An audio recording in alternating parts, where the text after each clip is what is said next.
The exploding cigar is a staple of Cold War spy fiction, but in reality, Cuban intelligence records 634 distinct assassination schemes targeting this single figure. This is Fidel Castro, pictured here shortly after his 1959 revolution, an event that established him as a permanent target for American intelligence. The urgency stemmed directly from geography. A hostile, Soviet-aligned state sitting 90 miles off the coast of Florida was considered an unacceptable risk. To neutralize that risk, the Central Intelligence Agency poured resources into converting experimental scientific concepts into active, weaponized plots. This scale of operation raises a mechanical question. How does a modern, organized bureaucracy plan hundreds of murders while maintaining official innocence? The answer lies in a bureaucratic shield known as plausible deniability. Think of it like a high school principal who wants a schoolyard bully removed. Rather than drafting a formal expulsion letter, the principal casually remarks to the football team that the bully is causing problems and should be taken care of. If the football team is caught assaulting the bully, the principal can testify that they never issued a direct order, they simply made an observation. This exact logic protected the highest levels of the United States government, including President John F. Kennedy, during the Castro operations. Plausible deniability operates as a meticulously engineered system of organizational distance, insulating the executive branch from the actions of its operatives. The earliest plots relied on weaponized science to provide that distance. One plan involved pumping a chemical mimicking the effects of LSD directly into the ventilation system of Castro's broadcasting studio. The objective was public humiliation. By causing Castro to speak erratically live on air, the CIA hoped to dismantle his image as a rational leader. This reflected a deliberate strategy, utilizing chemical and biological agents because they leave no ballistic evidence. This blueprint illustrates another biological plot, one that exploited Castro's known hobby of scuba diving. Zooming into the suit's lining reveals the lethal mechanism.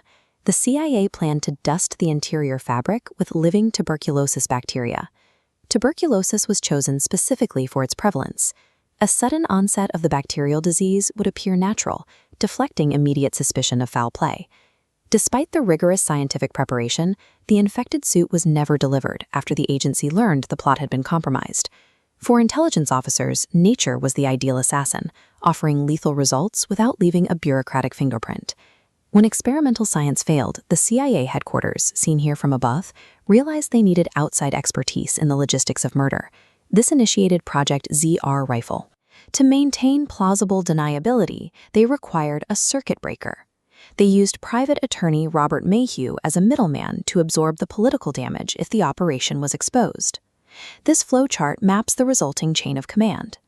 The CIA instructed Mayhew, who then recruited Chicago outfit boss Sam Giancana and Las Vegas syndicate member Johnny Roselli.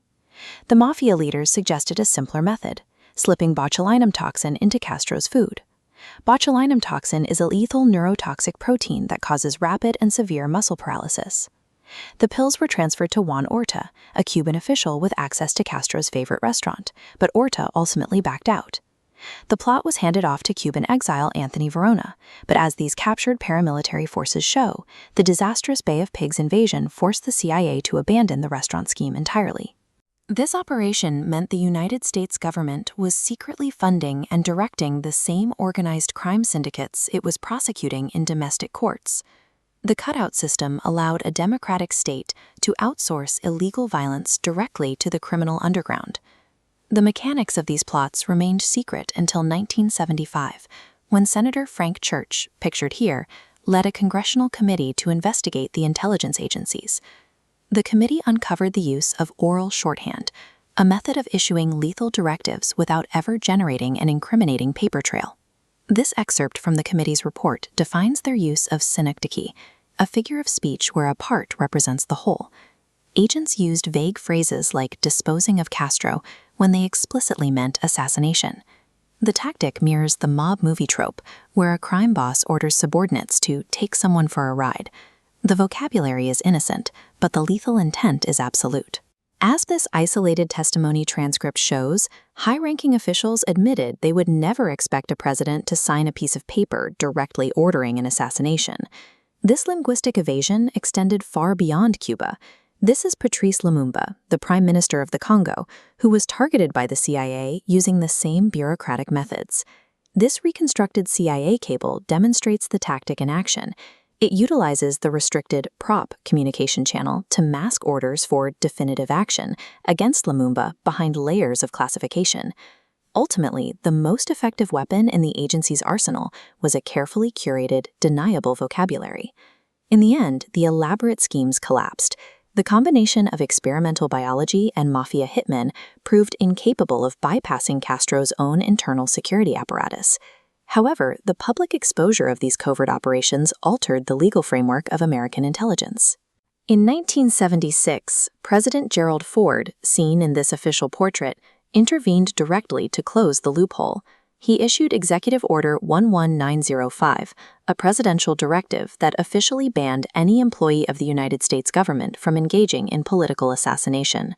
The Church Committee successfully dismantled the shield of plausible deniability, forcing the intelligence bureaucracy to operate with a verifiable paper trail. We can observe how institutional history frequently operates behind layers of heavy redaction and calculated evasion.